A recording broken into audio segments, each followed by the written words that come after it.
Hola, ¿qué tal? Muy buenas tardes. Bienvenidos a un programa más aquí a través de Simi Radio por Facebook. Es un gusto para nosotros como Centro Simi de Salud Emocional estar con ustedes a través de este espacio promoviendo el cuidado de la salud emocional. Recuerden que nos pueden contactar las 24 horas del día durante todo el año al 809-11-3232. Más de 100 psicólogos a su servicio para atenderlos y darles orientación sobre temas relacionados directamente con el cuidado y promoción de su salud emocional. También pueden visitar nuestra página www.simisae.com.mx. Nos pueden también contactar a través de nuestro correo electrónico centrodiagnóstico@simisae.com.mx o también a través de WhatsApp al mismo número 809-11-3232, un primer encuentro con alguno de nuestros colegas psicólogos y será un gusto poder atenderlos. Recuerden que también a través de mensaje directo por Messenger en Facebook podríamos estar en contacto con ustedes. Hoy, como cada jueves y martes, tenemos programa. El día de hoy no es la excepción, tenemos un excelente tema, además que tenemos una invitada excepcional, colega del Centro CIMI de Salud Emocional, una psicóloga también que, bueno, junto con un servidor somos parte de estos 100 psicólogos que hemos comentado brevemente. Montserrat, para entrar en tema, porque la verdad es que el tema es vasto, sumamente interesante, y me gustaría que entráramos en materia. Obviamente, no sin antes, nos digas algo de ti, dime quién eres, un poquito de tu formación académica para que también te podamos conocer. Claro que sí, muchísimas gracias, Manuel, muchísimas gracias por el espacio, de verdad me siento muy feliz, muy honrada de poder acompañarles una vez más en este espacio que me parece increíble que podamos pues, tener estos momentitos para poder hablar de todos estos temas que son tan importantes que, bueno, como me decías, a la orden del día, desafortunadamente vamos a platicar un poquito de ello, ¿no? Y bueno, sí, claro, yo les cuento de mí. Yo soy licenciada en psicología por la FES Iztacala. Probablemente por ahí tendremos algunas personitas que conocen la facultad, ¿no? Tengo algunas especializaciones en estudios de género, estudios de la mujer, violencia de género. Tengo algunos diplomados también en terapia breve, terapia cognitivo-conductual, pero bueno, mi mayor pasión yo creo que es los estudios de género y me he enfocado últimamente en lo que es violencia de género. Recién este año terminé un diplomado en violencia de género y feminicidio. Entonces, bueno, pues vamos a hablar un poquito de lo que es manipulación emocional. Claro, siempre con perspectiva de género, pero recordando que la violencia pues va de todas partes, ¿no? Muchísimas gracias y un gusto enorme, Montserrat, poder coincidir en este espacio. Hablar de situaciones de violencia, hablar de situaciones en donde la salud emocional, a través de la interacción personal o con otra persona, obviamente, está en riesgo, la verdad es que pareciera que no tiene límites. Lamentablemente las estadísticas se actualizan día con día y nos damos cuenta de que hay situaciones que se han normalizado tanto que incluso las hemos encuadrado dentro de contextos como el amor, el romanticismo.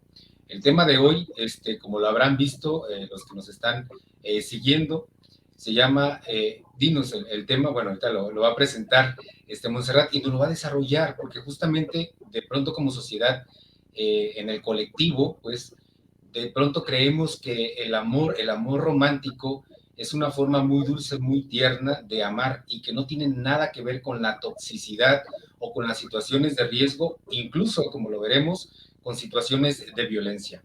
Hablamos del love bombing, un término que a lo mejor es nuevo para muchos de nosotros y que no nos dice como mucho, ¿verdad? Pero indudablemente que al escuchar a Montserrat vamos a entender, vamos a precisar a través de la información que ella tiene conforme a su expertise en relación a este tema. Respecto a esta realidad en la que pareciera que hay mucha normalización, como en otras situaciones o tipos de violencia, Montserrat, ¿qué podemos empezar a apuntar como definición e identificación? Pues muchísimas gracias, Manuel. Es una pregunta excelente, ¿no? Justamente, yo creo que muchas veces, para empezar, todos estos términos que se han popularizado últimamente, muchos provienen del inglés. Uno de ellos es el love bombing y justamente es un tema muy interesante porque su traducción en español literalmente es bombardeo amoroso, ¿no? Proviene de la palabra love, que es amor, y bombing, que hace referencia a una explosión o una inundación, ¿no? De afecto y de atención. Entonces, el love bombing es una táctica de manipulación que es utilizada en relaciones interpersonales, mayormente en las relaciones afectivas, ¿no? Las relaciones románticas, donde una de las partes, justamente la que ejerce este tipo de manipulación, pues lo que busca es establecer un control emocional sobre la otra persona, ¿no?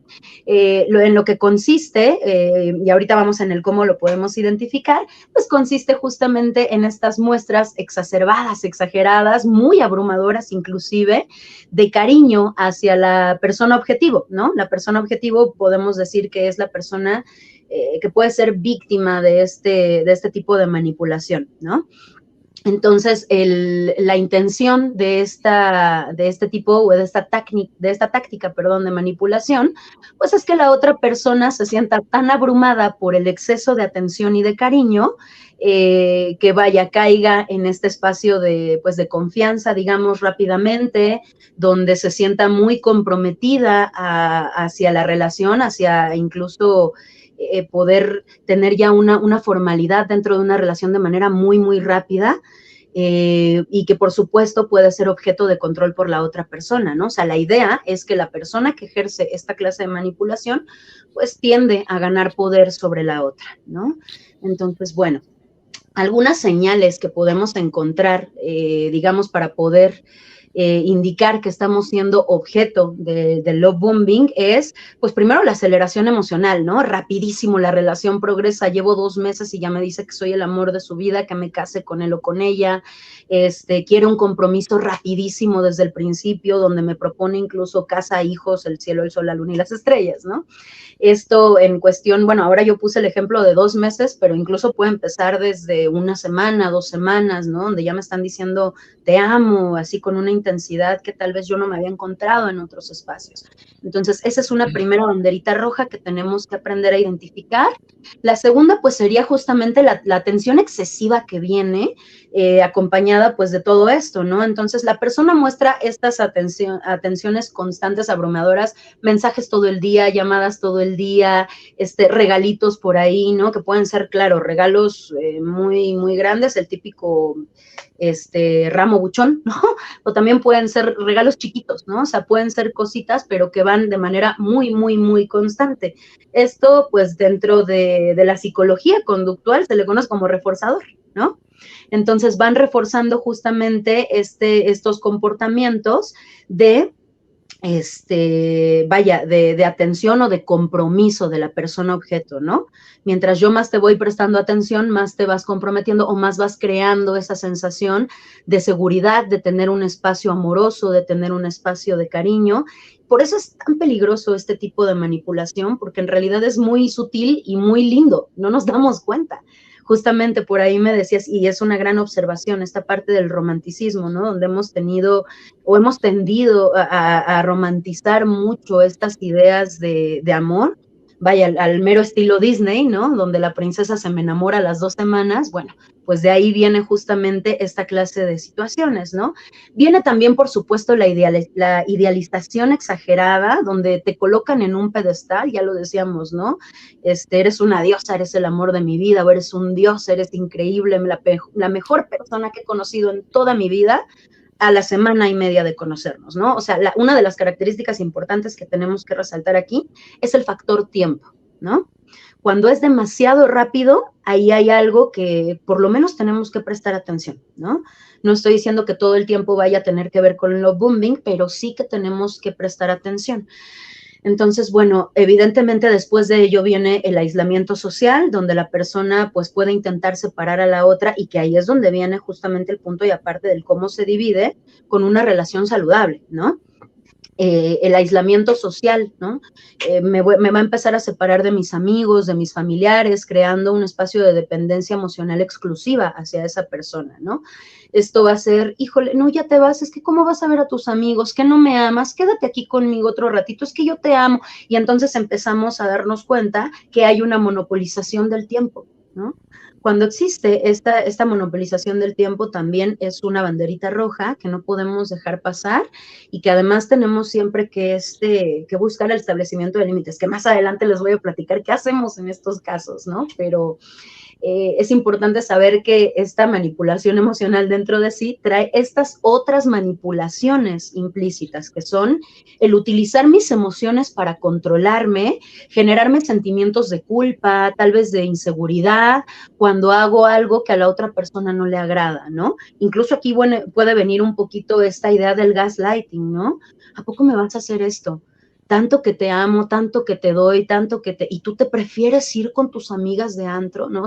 Entonces, esta clase de manipulaciones nos hacen sentir mucha culpabilidad y volvemos a ese mismo espacio de compromiso donde pues la otra persona se siente atrapada, se siente básicamente como entre la espada y la pared. Híjole, sí es cierto, es que está siendo demasiado amable conmigo y realmente no me hizo nada malo, no puedo decepcionarle, ¿no? Entonces, ese es el espacio de peligro que tenemos que siempre tener en cuenta. Evidentemente puede haber cambios drásticos de actitud una vez que ya me tienen por ahí, dirían, en la palma de sus manos. Entonces empieza este cambio después de esa fase intensísima de amor. Hay repentinamente un comportamiento de indiferencia, de desprecio, incluso podemos encontrarnos con la famosa triangulación, ¿no? Entonces, bueno, cuando yo empiezo a notar que a lo mejor después de un par de meses, cuando yo ya le dije que sí, ya me dio el anillo y ya todo empieza a cambiar, ojo, ¿no? Es bien importante poner ahí ojito. Otra cosa sería ignorar mis límites, ¿no? Cuando yo tengo mis límites bien establecidos y la otra persona de plano no los está respetando, no respeta mi necesidad de espacio, oye, es que ya nos vimos todos los días, dame chance porque hoy yo quiero convivir con mi familia. No, eso no va a ser posible. ¿Cómo puede ser si yo te doy tanto? Volvemos a esa misma manipulación donde no está respetando mis límites personales. Entonces, bueno, ese es un punto bien importante para poder tomar en cuenta, ¿no? Claro. Entonces, bueno, Dos preguntas, claro Montserrat, que perdón sí. que te interrumpa.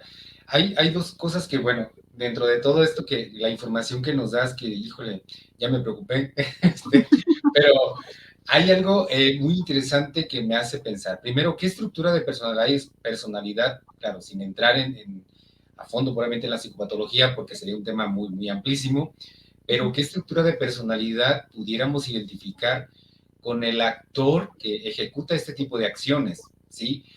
Ahora, hablaste de una táctica o estrategia de manipulación.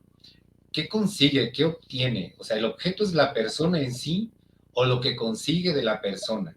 Porque Ok, así como lo puede efectuar en esta persona, lo puede efectuar en cualquier otra. claro. Entonces, ¿cómo poder, no sé, apuntar esto? Porque me parece muy interesante, es decir, que no aparece de la nada. Claro, hay un criterio que mencionas que me parece muy, al menos de foco rojo o bandera roja, como hoy hablan los chavos, en cuanto a que pudiéramos identificar como que el tiempo. En una semana ya nos estamos comprometiendo, ¿no? Que no en todos los casos, obviamente hay excepciones, grandes excepciones, donde hay un proceso personal bien elaborado, y bueno, no son pocos los casos que conocemos, no, fíjate que nos conocimos en un mes nos cansamos y tenemos 35 años de casados, ¿no? Son excepciones a la regla, lo hay, por supuesto, poco. Exactamente. Y Sin son, embargo, son ¿qué estructuras de personalidad podemos identificar de algún modo como actores principales de este tipo de acciones?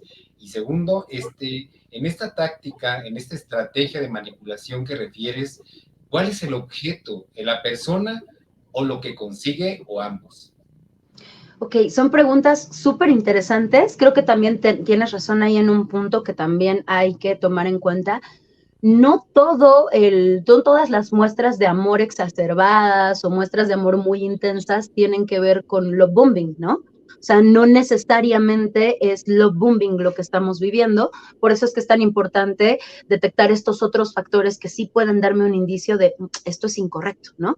Que a lo mejor la otra persona simplemente es una persona muy amorosa, ¿no? A lo mejor tiene esa tendencia, o estas ideas como tú me dices, a lo mejor sí, claro, nos enamoramos en un mes, pero llevamos 2 años de amigos, ¿no? Entonces ahí es donde podemos un poquito ir identificando cuándo es love bombing y justamente eso, creo que el objetivo es bien importante entenderlo, que es el objetivo que persigue el love bombing y por lo que nos podemos dar cuenta que lo es que la persona que está haciendo esta manipulación pues va a establecer un control emocional y psicológico sobre la otra persona.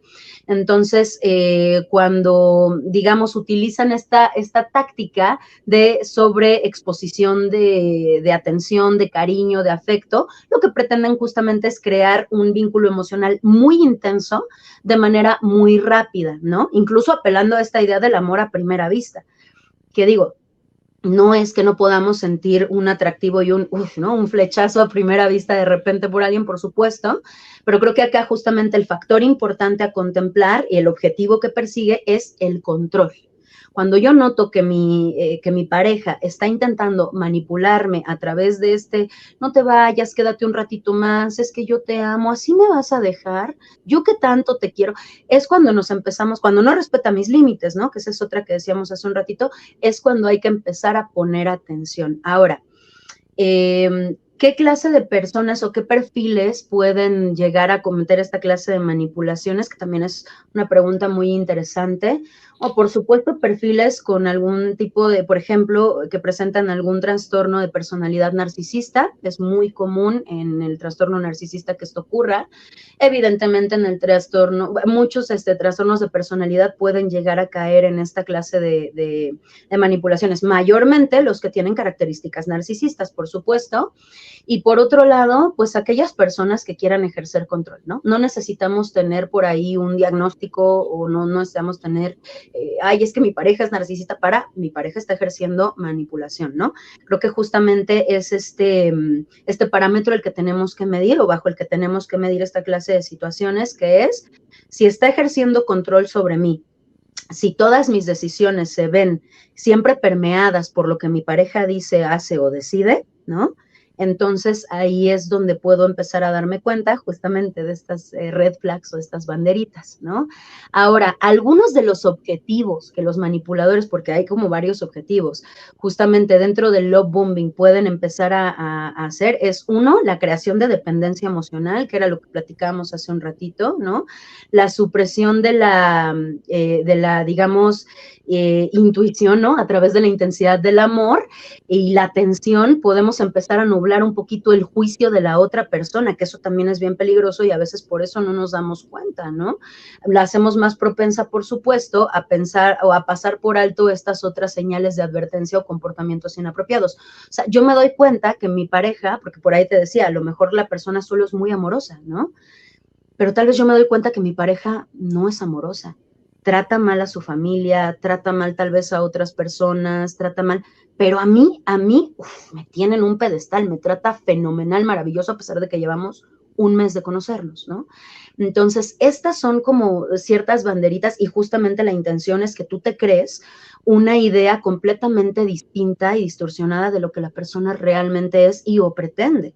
Entonces, bueno, justamente eso. Por supuesto, otro de los objetivos es el aislamiento social, que era lo que platicábamos hace un ratito, y la manipulación y control, ¿no? Que haya un espacio de vulnerabilidad y incluso de control de la autoestima de la otra persona y mantener una fachada, ¿no? Yo mientras esté en ese espacio de love bombing, mientras la persona no se comprometa conmigo, sigo haciendo love bombing con esa intención de tener después un compromiso lo suficientemente serio o estable, por ejemplo, embarazo, embarazo, matrimonio, etcétera, ¿no?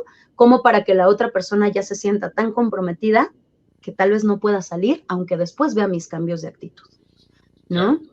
Entonces, bueno, ese sería Monserrat, más o menos el generar un los desequilibrio. objetivos, ¿no? Oye, Exacto. Monserrat, y bueno, ya nos describes, bueno, no tiene que cumplir el ABC de los criterios que manejan los manuales especializados, ¿verdad? Obviamente, tampoco se trata de eso, pero me hacía pensar, ok, por un lado están estos rasgos asociados a ciertas estructuras de personalidad dentro de la psicopatología, Uh-huh. pero por otro lado, me surge una pregunta extra en este mismo contexto. ¿Todas las personas somos sujetos vulnerables a ser, voy a decirlo así, a ser víctimas objetivos de este tipo de personalidades? ¿Todas o hay algunas que pudieran ser más susceptibles y qué condiciones serían? Me da mucho gusto esta pregunta porque es bien interesante. Justamente, no todos podemos ser objeto de esta clase de manipulaciones. ¿Quiénes son las personas objetivo o que pueden ser más vulnerables ante esta clase de situaciones? Aquellas personas que tal vez no han trabajado en una adecuada gestión emocional, personas que tienen, por ejemplo, algún estilo de apego que sea poco seguro, personas que pueden tender a tener baja autoestima, por ejemplo, o un autoconcepto erróneo, personas que tienen alguna situación de repente no trabajada con el rechazo, con la frustración, con el abandono. Esta clase de perfiles son los que pueden llegar a ser pues más susceptibles, ¿no? A esta clase de situaciones. Y por supuesto, personas que dentro de toda esta gama entran en la desinformación del tema, que desafortunadamente es un tema que, como te digo, es tan sutil que realmente es complicado encontrar información de primera mano, ¿no? Entonces, personas que aparte de tener todas estas características, tienen este poco conocimiento respecto a lo que es la manipulación emocional y los objetivos que pretende, por supuesto que pueden ser vulnerables ante lo que es el love bombing, ¿no? Y de hecho ante cualquier tipo de manipulación. Claro, algo que llama mi atención, ¿no? Como de pronto el enorme deseo de ser amados por alguien más, Sí. nos hace saltar la primera, el primer paso, ¿no? De la gestión emocional, el amarnos o el volcar el amor hacia uno mismo. Algo que creo que pudiéramos apuntar como parte de este primer apartado es no perder la individualidad. De pronto asumimos que en este tipo de relaciones, cuando se están configurando, hay personas que dejan de ser ellos mismos. Cuando los hemos encontrado en diferentes contextos, en la orientación psicológica, por ejemplo, me dicen, es que yo antes funcionaba, bueno, haciendo un análisis funcional, ¿no? A ver, dime cómo funcionabas antes de esta relación y durante esta relación, y ahí nos quedamos. Y dicen, no, es que yo antes funcionaba de esta manera, era totalmente independiente y autónoma dentro de mi contexto familiar, social, etcétera, pero el aislamiento me parece una de las conductas más agresivas como cual depredador, ¿no? Que emocional que pudiera identificarse. ¿Por qué? Porque yo aíslo a mi víctima, voy a decirlo así, ya aislada, entonces tengo todo el poder de ejercer cualquier tipo de violencia. Y justo a eso vamos. Entonces pudiéramos pensar y pudiéramos decir, Montserrat, que este tipo de acciones, este conjunto de acciones, porque no es solo una acción, es un tipo de violencia. Mira, el love bombing no es en sí mismo una forma de violencia, por ejemplo, física, ¿no? Que también yo tengo muchos usuarios, muchas usuarias que de repente hacen estos comentarios de, pero es que no me pega, ¿no? Pero es que es muy amable conmigo y entonces no identificamos claramente que pueda ser una violencia, digamos, en este sentido física, ¿no? Pero por supuesto que puede considerarse una forma de abuso emocional y psicológico, ¿no? Y en ese sentido es violento. Les platico rapidísimo que de hecho la OMS Mujeres tiene 5 criterios para la violencia, ¿no? Entonces existe la violencia física, por supuesto, que yo creo que es la que todos identificamos claramente, pero también está la violencia psicológica, está la violencia sexual, por supuesto, ¿no? Está la violencia social, está la violencia económica. ¿No? Entonces, hay diferentes tipos de violencia que, bueno, esto dentro de la, digamos, de lo que aborda la OMS Mujeres desde la perspectiva de género, pero volvemos a lo mismo, recordemos que la violencia en sí no tiene género, ¿no? Claro. Entonces, justamente es más bien un tipo de abuso, por supuesto que cae dentro de un espacio de violencia, no física, pero sí psicológica o emocional, porque lo que pretende justamente es que aunque no hace un daño físico concretamente, que bueno, claro, después puede llegar a tener afectaciones físicas, ¿no? Pero aunque no hace un daño físico, lo que sí pretende es esto que platicábamos del control y de la manipulación, que por supuesto cuando a mí me quita autonomía, ya está ejerciendo violencia, ¿no? Esto es bien importante. Cuando a mí me quita poder de decisión, ya es violento, ¿no? Y Claro. tal como lo decías, depreda, ¿no? O sea, creo que es una palabra que queda fenomenal. Sí, además, bueno, eso ahorita que es que te escuchaba y Uh -huh. justamente digo, hay unas conductas animales, bueno, en el reino animal, que no podemos ver cómo los cazadores, los expertos animales cazadores van aislando a su presa y a la más débil, bueno, para debilitarla y luego entonces ahora sí poder hacer de ella lo que sea.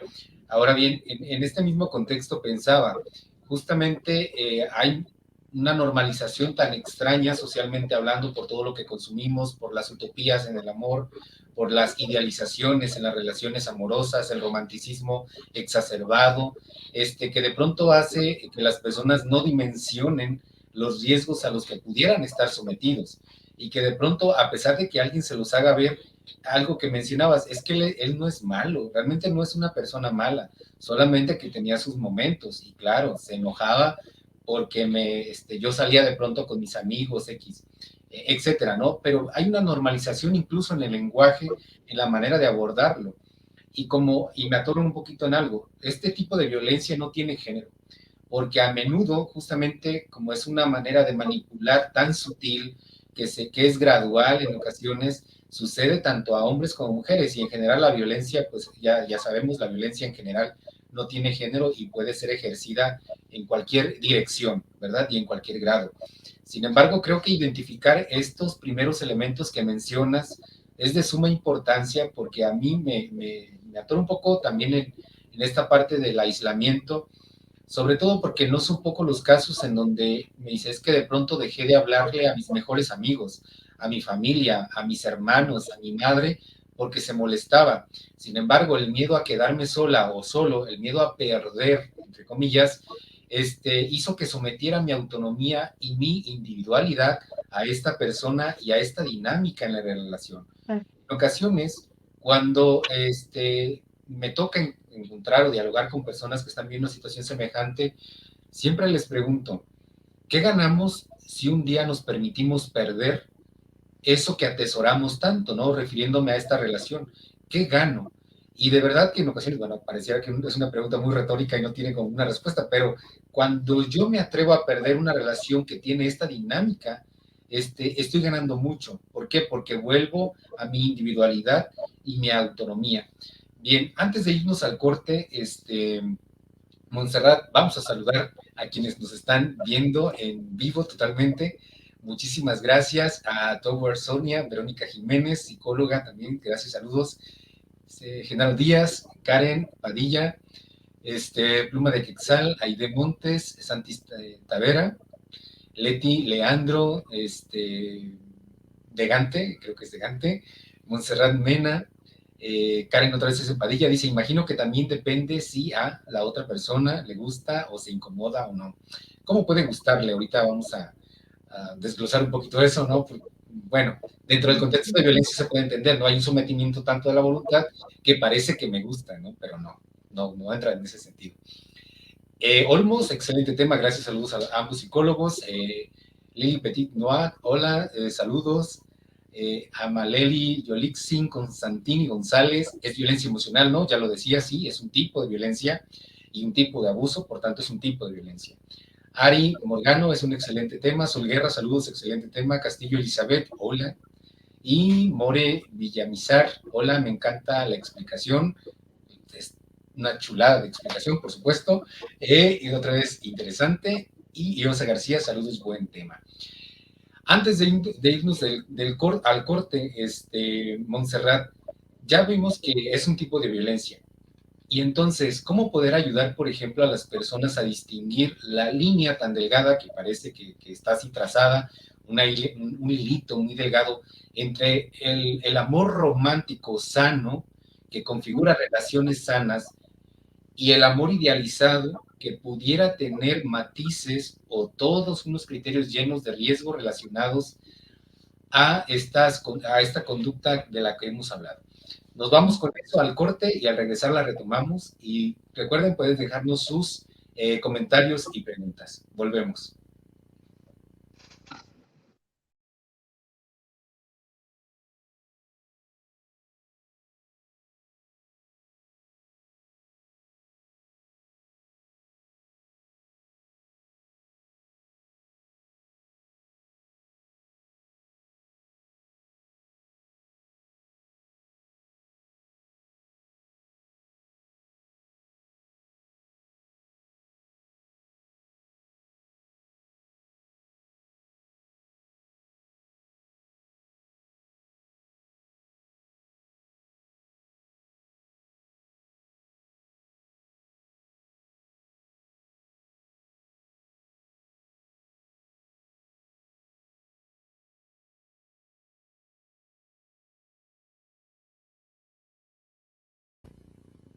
Bien, hemos regresado. Recuerden que estamos activos las 24 horas, los 7 días de la semana durante todo el año. Llame al 800-911-3232, también a ese mismo número. Nos puede contactar vía WhatsApp, también a través de mensaje directo, a través de Facebook, de Messenger, y será un gusto poderle atender. Nos pueden visitar también en nuestra página www.cimisae.com.mx o escribirnos un correo a centrodiagnóstico@cimisae.com.mx. Hemos estado hablando del bombardeo de amor, y un tema sumamente interesante que lamentablemente está enmarcado también dentro de los, pareciera, ¿no? Dentro de este espectro, dentro de este abanico tan grande, que es el abuso o las formas de violencia emocional hacia la pareja, hacia las personas, que las estadísticas, como también lo platicábamos fuera de cámaras, Montserrat, las estadísticas lamentablemente están más inclinadas, exageradamente inclinadas hacia las mujeres.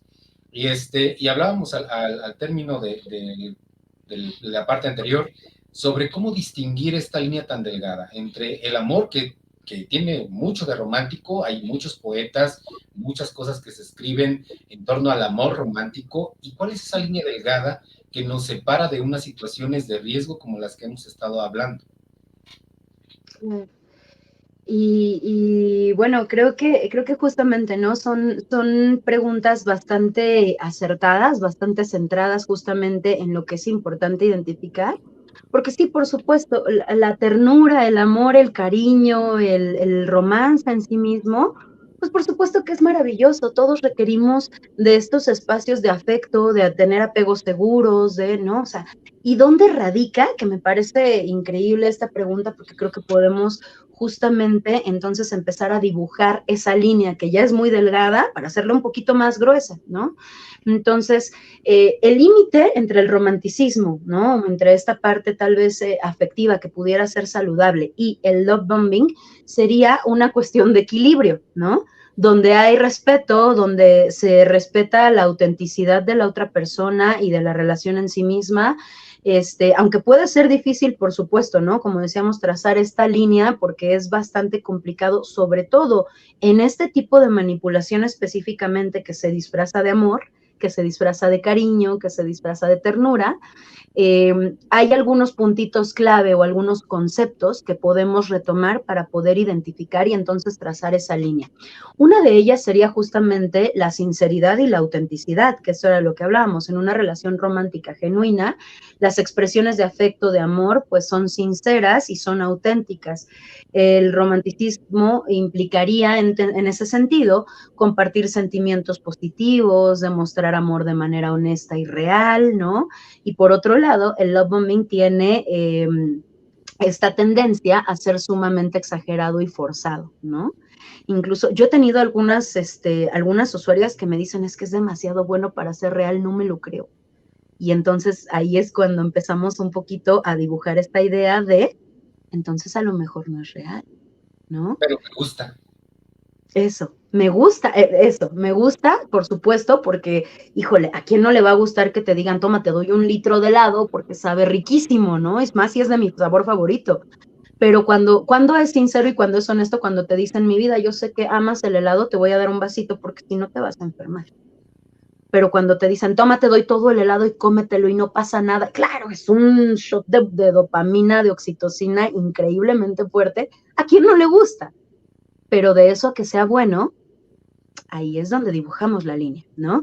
Ahí es donde podemos un poquito darnos cuenta justamente que a lo mejor sí se está forzando un poquito, ¿no? Que ya la otra persona realmente no, tal vez no está mostrando sus sentimientos verdaderos. O sea, cuando yo empiezo a decir, uy, es que está haciendo demasiado, tanto que incluso yo ya le dije, uff, me abruma tanta tensión, te lo agradezco, pero me abruma. Y aún así continúan estas bombas, ¿no? De amor.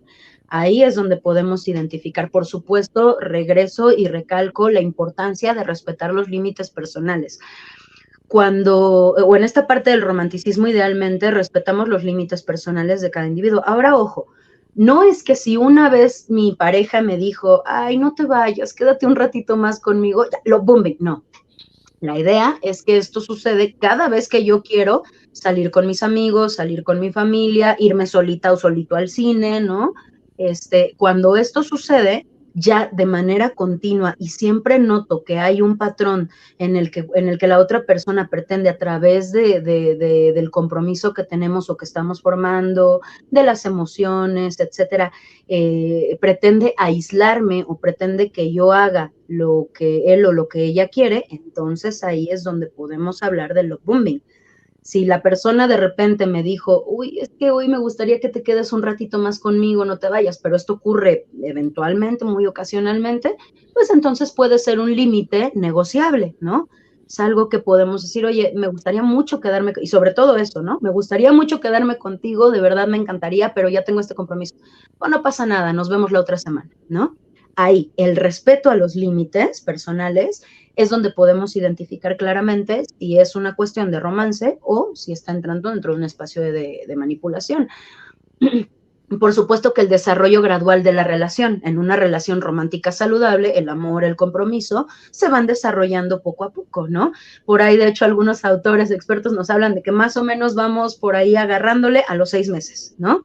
Más o menos, cada persona tiene su propio estándar, su propia forma de sentir, su propia forma de experienciar el mundo y la relación. Además, cada relación es diferente, ¿no?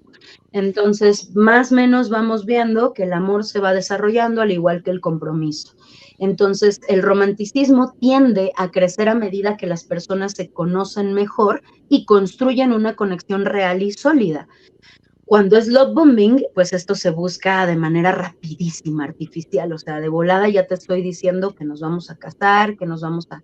Y como decías tú, a lo mejor hay casos aislados donde no necesariamente, ¿no?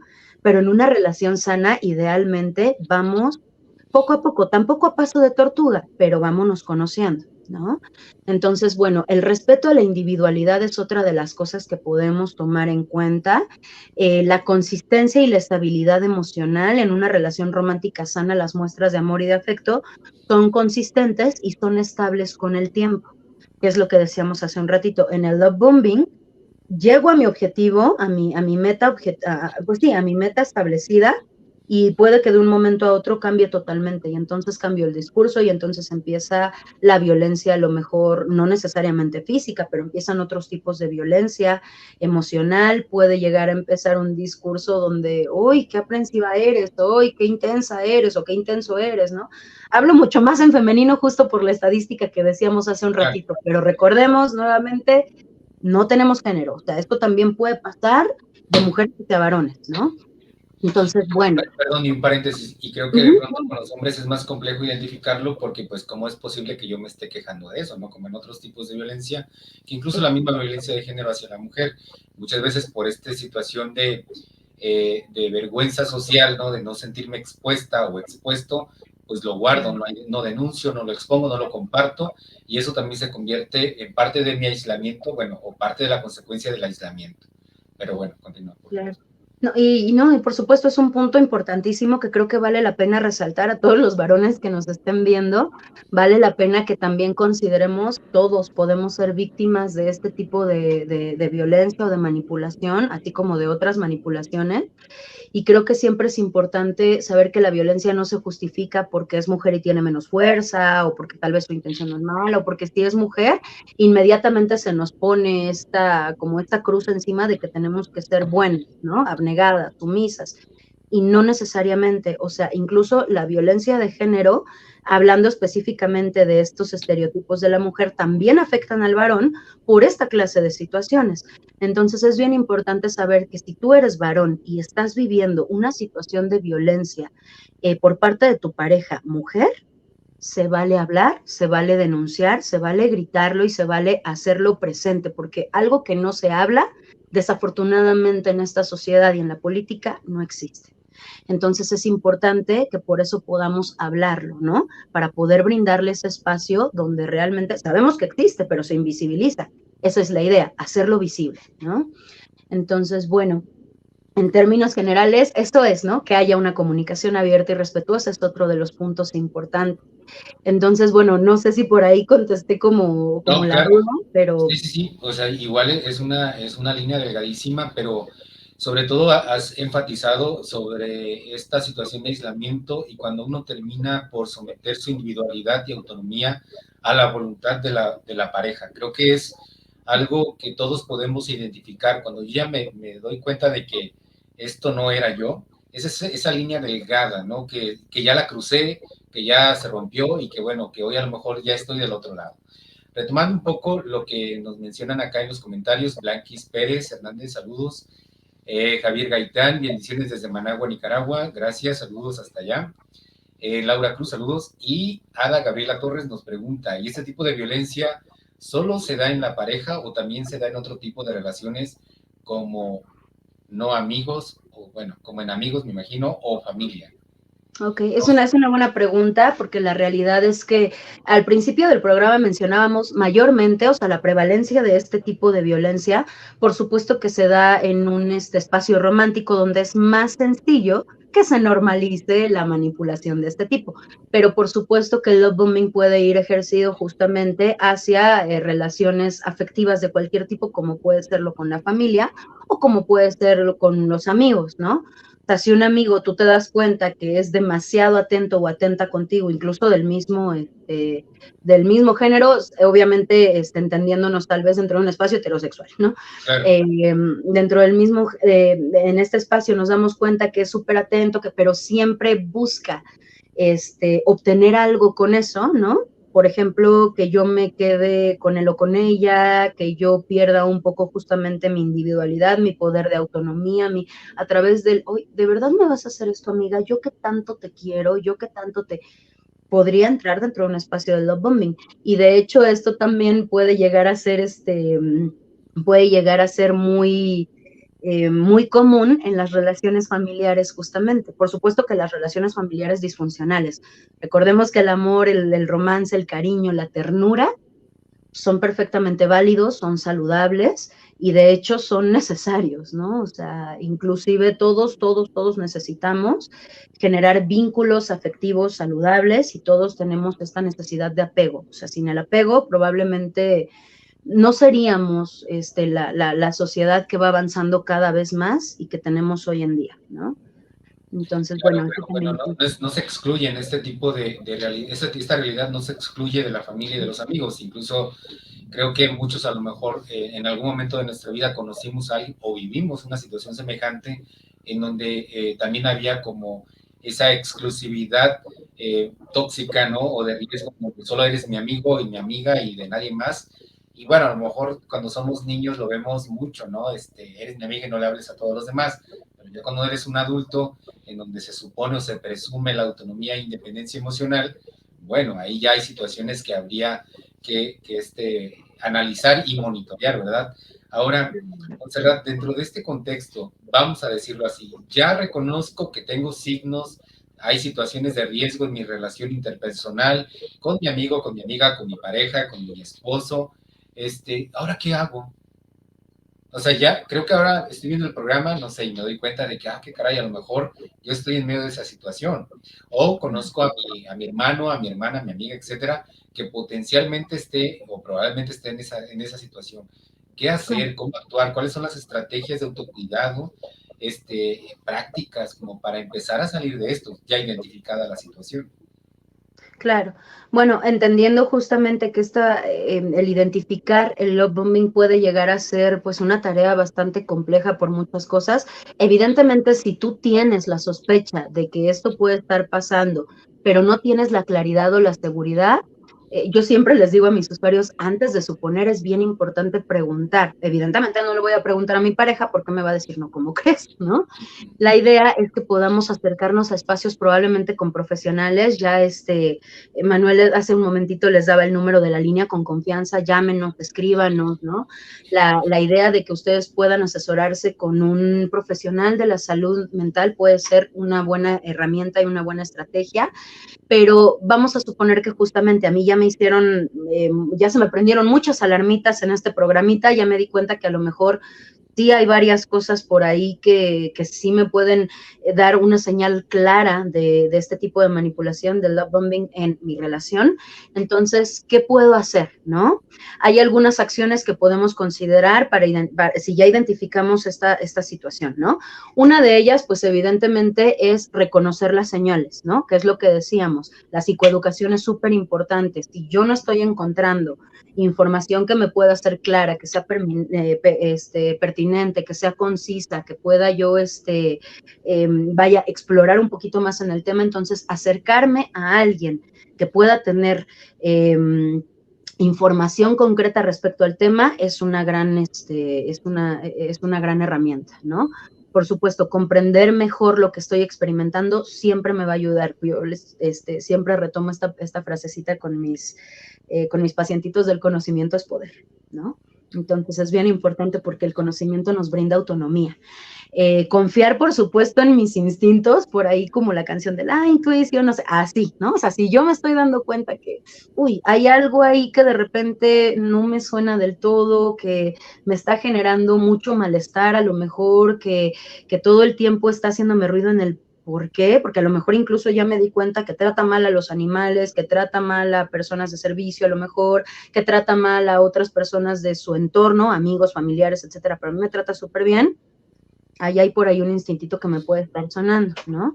Entonces, si siento que algo no está bien, es importante escuchar mis instintos y explorar en ellos, reflexionar el qué puede estar pasando, tanto dentro como fuera de mi relación, que me puede estar llevando. No hay que ignorarlos, ¿no? Eso es bien importante. Establecer límites, por supuesto, establecer límites claros, eso es bien importante, definir cuáles son mis límites personales, que es importante para mí que no se sobrepase, y comunicarlos claramente al mismo tiempo que comunico mis necesidades y mis expectativas dentro de una relación. Oye, yo sí me quiero casar, pero no ahorita. Yo esperaría casarme y tener hijos en tal vez un par de años, vamos viendo, ¿no?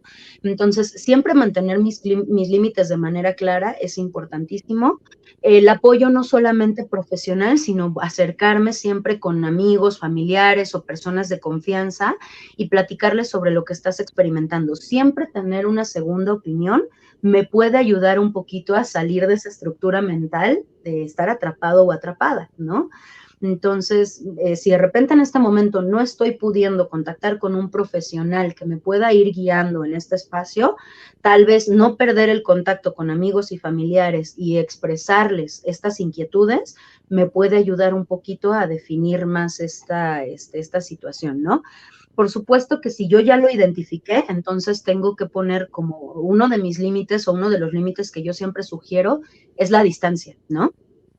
Si sientes que tú estás en una relación manipuladora, en una relación que puede haber, pues esta clase de criterios complicados donde además yo ya me siento muy abrumado o abrumada por el nivel de compromiso que me está exigiendo la otra persona, pues entonces puede ser bastante beneficioso tomar cierta distancia para evaluar mejor la situación, para pensar un poquito más, o reflexionar sobre todo lo que estoy viviendo y todo mi contexto. Y entonces, ahora sí un poquito, ya después de haber reflexionado, evidentemente también en mis sentimientos, eh, ir tomando decisiones que me cuiden. Eso siempre es importante, que las decisiones que yo tome me cuiden y me procuren a mí. Montserrat, perdón, ¿y cómo volver a tejer mi red de apoyo? Porque hablabas recurrentemente sobre el aislamiento y muchas veces incluso toca escuchar en que resulta que mi pareja me aisló de todos, pero él se ha vuelto muy amigo de mi familia. ¿Cómo volver a tejer mi red de apoyo después de un periodo prolongado de aislamiento y con estas características? Ok, es buenísimo porque en primer lugar, pues justamente no tenerle miedo a hablar, ¿no? Muchas veces yo me he encontrado justamente con esta clase de situaciones donde el usuario o la usuaria me expresa, ¿sabes qué? Es que me da mucho miedo que me juzguen, que me critiquen, que me digan, es que es tu culpa por tal, tal, tal. Y claro, es una posibilidad, no podemos controlar lo que las otras personas deciden hacer, pensar, cómo sienten la situación, ¿no? Y es algo importante, no está bajo nuestro control, pero por ahí dirían el que no arriesga no gana, ¿no? Entonces es importante acercarme a hablar de la situación. Si yo no estoy encontrando apoyo en mi familia por la razón que sea, que también me ha tocado que justamente esto que me dice es súper interesante, a mí no me deja hablar con mi familia, pero él se la pasa hablando con mi mamá de tal manera que incluso, te estás portando mal, te voy a acusar con tu mamá, vas, y entonces esto es otro tipo de manipulación también, por supuesto, ¿no? Entonces, si con mi familia no está siendo, recordemos que la familia no es la única red de apoyo que podemos tejer, ¿no? Que eso me pareció una palabra bien, bien interesante, tejer, ¿no? Cuando yo tejo probablemente voy utilizando varios estambritos y hasta de varios colores, no necesariamente me quedo en uno. Entonces, justamente, el establecer una red de apoyo firme y sólida implica que yo pueda buscar en diferentes espacios y en diferentes contextos. Incluso hay, y yo te hablaba justamente desde mi experiencia en estas cuestiones de género, hay muchísimas mujeres desafortunadamente que han sufrido violencia y están en el yo sí te creo, incluso cuando eres varón. O sea, por volver a hablar, incluso desde mi experiencia es lo que he visto, no hay una división de es que solamente a las mujeres les vamos a creer y les vamos a apoyar. No, incluso si eres varón y has sufrido violencia, acércate a estos colectivos, acércate a esta clase de luchas sociales, acércate a profesionales de la salud que por supuesto te van a ayudar muchísimo a restablecer esa red de apoyo. Si de repente no contamos con estas habilidades sociales y decisiones asertivas, entonces es una de las primeras cosas que tenemos que trabajar idealmente en terapia, ¿no? No necesariamente tiene que ser así. Si no tienes acceso a la terapia, hay que buscar algunos otros espacios. A veces nos da mucho miedo, es que yo ya le dejé hablar a mi amigo, a mi amiga hace 2, 3 años y yo creo que ya no me va a querer hablar. Y no necesariamente, cuando entramos en la práctica, muchas veces algunos pacientes llegan bien felices y me dicen, oye, ¿qué crees? Le dio mucho gusto saber de mí otra vez, mi mamá sí me creyó, me llevé una sorpresa súper agradable. Entonces creo que bien, bien importante es, primero que nada, hablarlo, ¿no? Claro. Primero que nada, o sea, eso es importantísimo, exponer lo que me está pasando, porque si yo no lo hablo, los otros no van a poder saber cómo ayudarme. Si no están dentro de sus posibilidades ayudarme, entonces otra cosa bien importante que es para volver a tejer redes de apoyo, no rendirme, ¿no? O sea, no, si aquí ya me dijeron que no y acá ya me dijeron que no, pues entonces ya no, nunca voy a, no. Si aquí ya me dijeron que no y aquí ya me dijeron que no, vale la pena intentar el plan B, C, D, F, G y así todo el abecedario, ¿no? Claro. Entonces, Perdón, Montserrat, igual por tiempo, en lo que despedimos el programa, medio minuto para concluir algo, obviamente que es casi imposible, pero una idea con la que quisieras tú cerrar el programa, en lo que yo sigo invitando, como ya saben, a contactarnos al 809-11-3232. Estamos las 24 horas, los 7 días de la semana. Visiten nuestra página www.simisae.com.mx. También nos pueden contactar a través de mensaje directo por Facebook, por Messenger, o por WhatsApp al mismo número 809-11-3232. Más de 100 psicólogos distribuidos en diferentes horarios para estar en su atención a su servicio las 24 horas del día. Montserrat, un gusto haberte tenido, de verdad que ha sido vasto el contenido, obviamente que faltan muchos otros detalles, pero si nos pudieras ayudar a concluir este espacio con el contenido que nos has dado, ¿cómo pudieras cerrarlo? Claro, muchísimas, muchísimas gracias. Bueno, pues primero que nada, yo creo que es bien importante hacernos a la idea y repetirnosla, muy importante, de no estás solo, no estás sola, ¿no? Eso creo que es bien importante. Muchas veces nos dejamos, y como te decía, de los grupos vulnerables son los que tienen especialmente este concepto de la soledad mal trabajado, ¿no? Entonces, en primer lugar, la soledad no es mala. Y por otro lado, no necesariamente está solo, no en su totalidad es mala, ¿no? Cuando ya es aislante, pues hablamos de otro tema. Y por otro lado, el hecho de que te acerques, de que te animes a hablar, ¿no? Y creo que por ahí hablábamos sobre algunas conductas o qué podemos hacer con estrategias de autocuidado, al darnos cuenta de esta situación, o incluso desde antes, ¿no? Como prevención. Entonces, algunas de las conductas o estrategias de autocuidado que podemos ir llevando, que creo que esa es una de las palabras clave también en la salud mental, lo que ahora conocemos como amor propio, lo podemos traducir en autocuidado, ¿no? Siempre que podamos buscar estos momentos de autocuidado, reconocer que es manipulación, volvemos a lo mismo, me voy a educar. La psicoeducación es bien importante. Si yo no encuentro información, ir con alguien que me pueda ayudar. Por ahí ya Manuel nos estaba dando los teléfonos, tenemos un montón de opciones, ¿no? Por chat, por WhatsApp, por ahora ya tenemos de todo, entonces buscarlo y nuestro servicio es gratuito. Entonces, buscar también un poquito estas interacciones, establecer límites, que no voy a cansarme de repetirlo porque es bien importante y es una de las tareas que más difícil se nos hacen a Claro. todos, pero que es bien necesaria, ¿no? Saber decir no y hasta dónde y hasta cuándo. Claro, siempre, y creo que esto es súper importante, prioriza tu bienestar. Tú eres lo primero en tu vida. Eso es algo con lo que me gustaría mucho cerrar. Valorar si yo estoy teniendo un autoconcepto o una situación complicada con mi autoestima, vale la pena hacer este ejercicio reflexivo que me permita conocerme mejor, entender cuáles son mis límites, cuáles son mis expectativas y mis proyecciones dentro y fuera de una relación de pareja y qué tan congruente está siendo con mi relación o con lo que estoy viviendo en este momento, si apenas estoy iniciando una relación, ¿no? Okay. Practicar la autoafirmación. Las afirmaciones positivas son una de mis tareas favoritas en la vida, entonces creo que siempre las voy a recomendar, ¿no? Refuerza tus creencias positivas sobre ti mismo, sobre ti misma. Recuerda que mereces, todos merecemos, una relación bonita, saludable y estable, ¿no? Perfecto. Evita precipitarte, ¿no? Es mejor llegar tarde, pero llegar bien. Y bueno, pues yo creo que eso sería. Muchísimas gracias, Monserrat, de verdad, muchísimas gracias. Ha sido un gusto poder estar compartiendo el espacio contigo. Gracias a los que nos han sintonizado. Recuerden que los programas están grabados en Simi Radio y ahí nos pueden seguir ya en los programas pasados. Y claro, todos martes y jueves en punto de las 6 de la tarde. Los esperamos. Hasta la próxima.